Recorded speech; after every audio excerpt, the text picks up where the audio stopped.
¿Cómo les va? Bueno, vamos a seguir viendo los temas que tienen que ver con el contrato de trabajo.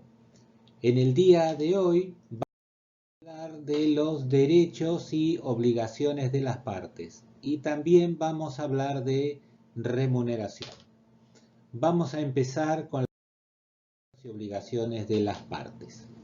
Muy bien, ahí les preparé un cuadrito con los derechos y de cada una de las partes los más importantes, no todos los de los que habla la ley de contrato de trabajo, sino los más importantes, como para ir de a poco, ir incorporando los conceptos y no verse con tanta enumeración de datos en tan pocos minutos. En todo caso, en videos posteriores o cuando nos encontremos en las clases presenciales, profundizamos y hablamos de otros derechos y obligaciones que tienen tanto el empleador como el empleado. Bueno, por el lado del empleador, los derechos que tiene es de recibir obviamente el trabajo.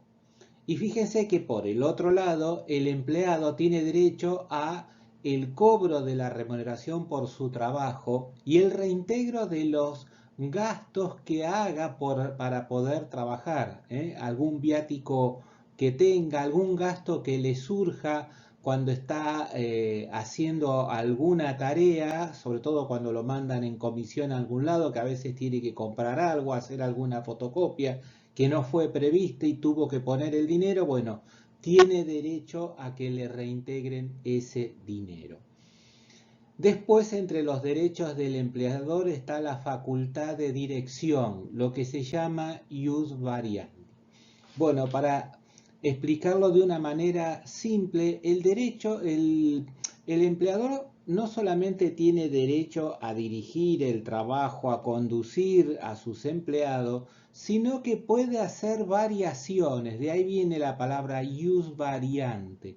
Puede variar, los puede pasar de hacer una tarea a otra, sin que esto implique una reducción en el sueldo o un cambio de categoría.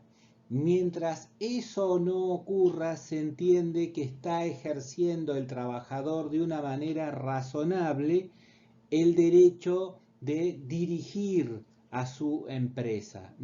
O esto en las empresas más grandes donde no se es difícil tener trato directo con el dueño, los gerentes. Los gerentes pueden cambiarlos de puesto por necesidades que tenga la empresa, y si esto no implica para ustedes un perjuicio en concreto, esa facultad la puede ejercer. Por el otro lado, el empleado tiene derecho a que se le dé una ocupación efectiva y, por supuesto, cumpliendo el empleador sus obligaciones legales.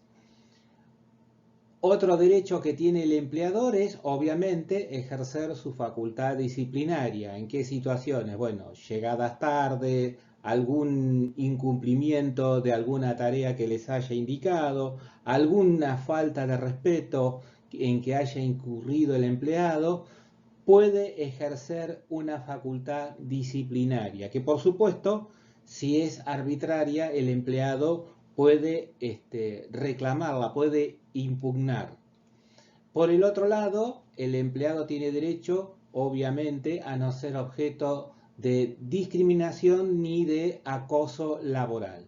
Y otro derecho que tiene el empleador es a establecer sistemas de control de los empleados. Las empresas grandes se usan medios electrónicos para controlar la llegada al trabajo y la salida, el cumplimiento de las horas extras. Bueno, esos son facultades, derechos que tiene el empleador. Y por el otro lado, el empleador tiene derecho a exigir que en el ámbito laboral, en el lugar de trabajo, haya condiciones dignas de higiene y de seguridad para trabajar. Bueno, ahora vamos a obligaciones que tiene tanto el empleador como el empleado. Por el lado del empleador, bueno, el empleador tiene la obligación de pagarle el sueldo, la remuneración al empleado por el tiempo que ha trabajado y hacerlo en tiempo y forma. Ahora vamos a ver eso en más detalle en otras diapositivas. El empleado tiene, una vez que comienza la relación laboral, tiene que ponerse a disposición del empleador, poner su fuerza laboral, como dice la ley, o su capacidad laboral a disposición del empleado, que significa en el horario de trabajo que ha pactado con el empleador, tiene que poner toda su capacidad para realizar las tareas que el empleador le indique.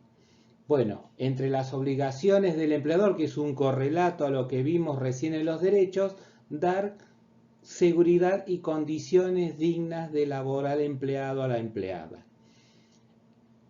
Por el otro lado, como obligación del empleado, aceptar siempre que sea razonable el ejercicio de la facultad de dirección que tiene el empleador, lo que vimos recién del ius variandi, que mientras sea ejercido con razonabilidad, el empleador lo puede ejercer.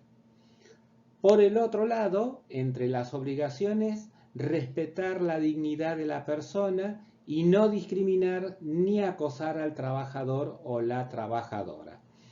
Y por el otro lado, entre las obligaciones del empleado, aceptar siempre que sea razonable el ejercicio de la facultad disciplinaria que realiza el empleador. Como ustedes ven, son correlatos de la diapositiva que vimos anteriormente cuando hablábamos de los derechos de cada uno.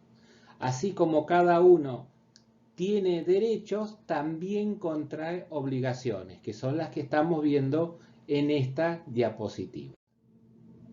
Bueno, ahora vamos a pasar a hablar del tema de la remuneración.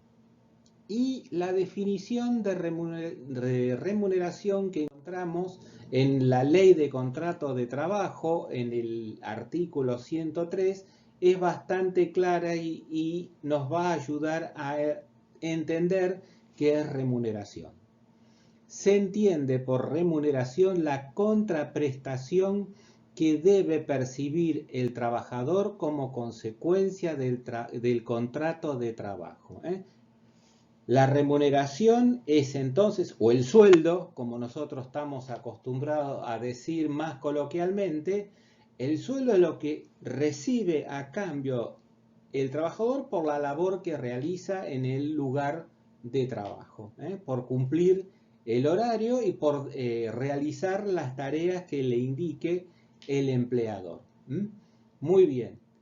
Esa remuneración no puede ser inferior al salario mínimo vital. El salario mínimo vital es lo que se considera que es lo mínimo que necesita la persona que trabaja para vivir.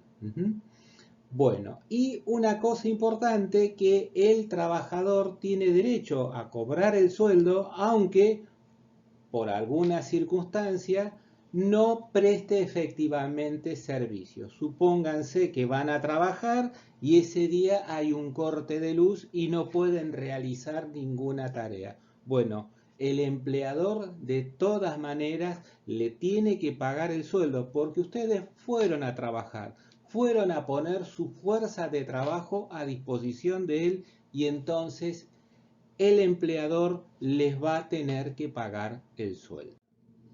Muy bien, acá les estoy mostrando cuál es el valor del salario mínimo vital en estos momentos. Es 16.875 pesos. Como ven ahí, la última actualización se hizo el 1 de octubre del 19.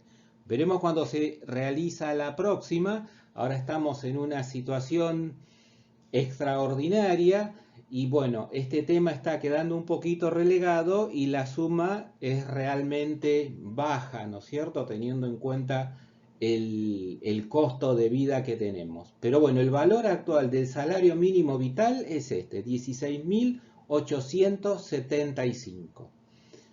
Esto es para los trabajadores que trabajan mensualizados. Los que trabajan jornalizados, donde el sueldo, mejor dicho, la remuneración se calcula por hora, el valor mínimo de la hora es 84,37. Y ya que estamos hablando de valores mínimos, las personas que están desempleadas han trabajado en blanco, como decimos coloquialmente, han estado registradas, tienen derecho a pedirle al ANSES la prestación por desempleo. Bueno, el valor mínimo de la prestación por desempleo es 3.925 y el máximo es 6.280. Tipos de remuneración: mensualizado, el más común, remunerado por día o por hora, o el remunerado por pieza. Ahora les voy a hablar un poquito de cada uno. Bueno, el mensualizado cobra su sueldo al vencimiento del mes calendario.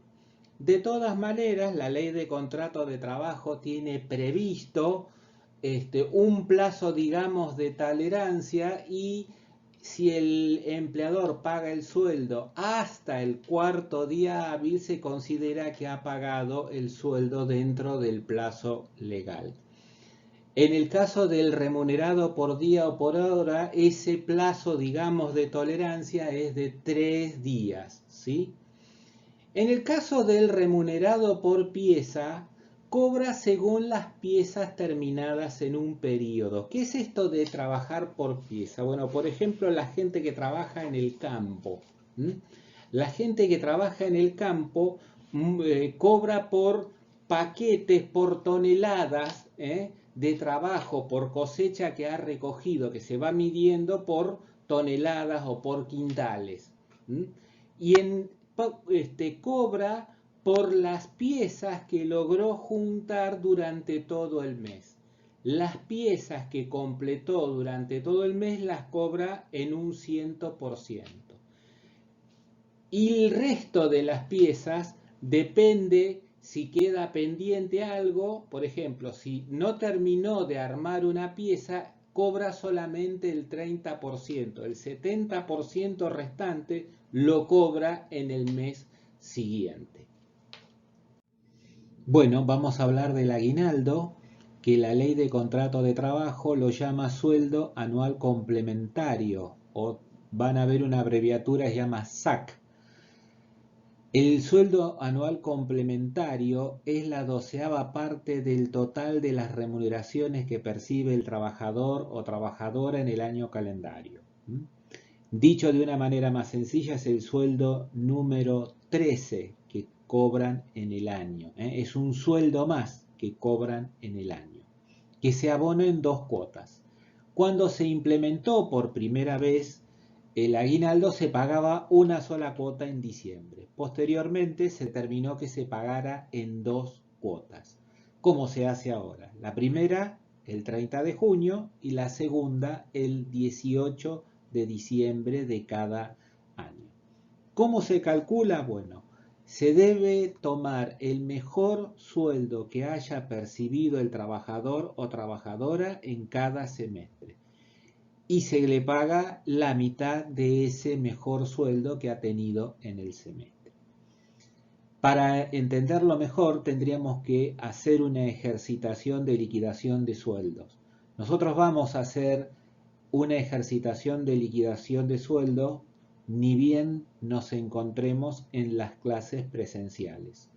Por ahora nos quedamos con este lineamiento general, que el sueldo anual complementario es un sueldo más que se paga, de los 12 se saca un sueldo más, el número 13, que se paga en 2 cuotas.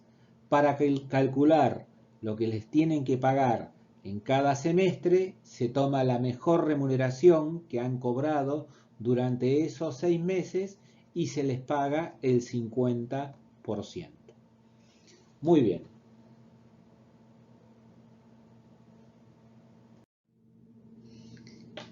¿Qué sucede con los adelantos de sueldo? Bueno, el trabajador muchas veces tiene dificultades, imprevistos, y en esos casos tiene la posibilidad de pedir un adelanto de sueldo.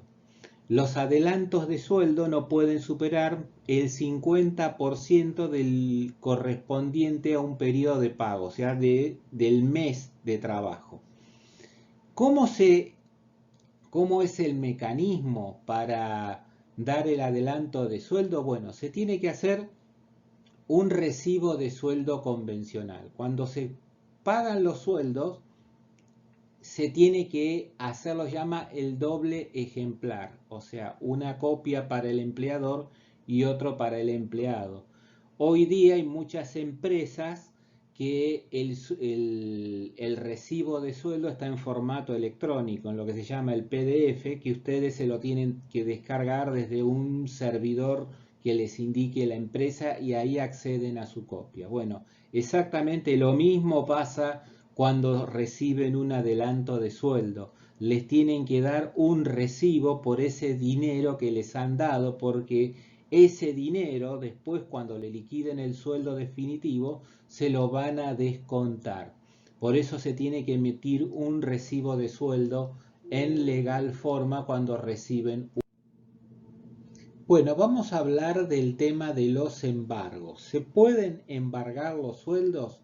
Sí, se pueden embargar, pero hay que cumplir con un procedimiento, digamos, o tener en cuenta qué papel cumple el salario mínimo vital y móvil en este tema. ¿Por qué?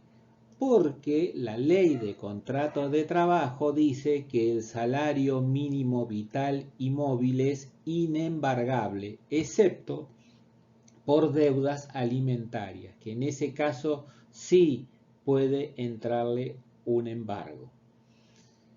La ley de contrato de trabajo remite a un decreto reglamentario del año 1987 que regula cómo tiene que procederse para poder efectivizar ese embargo.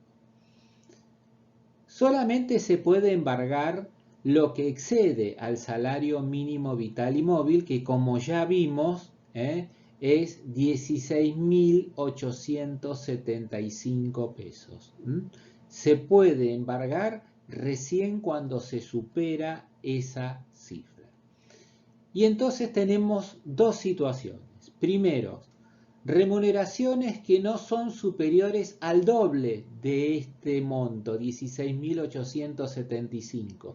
En ese caso, solamente se retiene un 10% del importe que excediere el salario mínimo vital. Y si son superiores al doble de los 16.875, entonces en ese caso se retiene el 20%. Y acá hace una salvedad, que son las cuotas por alimentos o litis expensas. Las litis expensas son los gastos en que incurre generalmente uno de los progenitores para iniciarle juicio al otro reclamando alimento y que no tiene dinero. Entonces hace un juicio para que le pueda costear los gastos del juicio de alimentos. Bueno, entonces, es el 20% si las retribuciones son superiores al doble del mínimo vital y móvil. Pero ojo, puede ser más del 20% en el caso de que sea una cuota alimentaria. De hecho, hay cuotas alimentarias que implican el 25, el 30 o 33% del sueldo, porque la cuota alimentaria tiene que cubrir las necesidades de quien reclama alimentos, ¿no es cierto?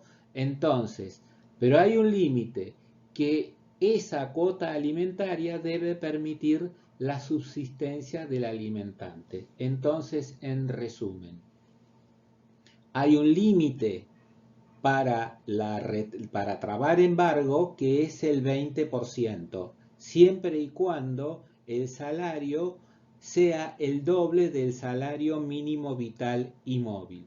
Pero puede ser más de ese 20% si estamos ante una cuota alimentaria.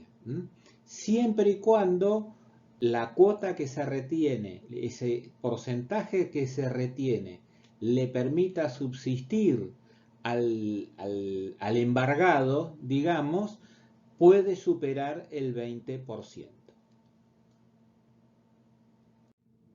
Bueno, con esto terminamos.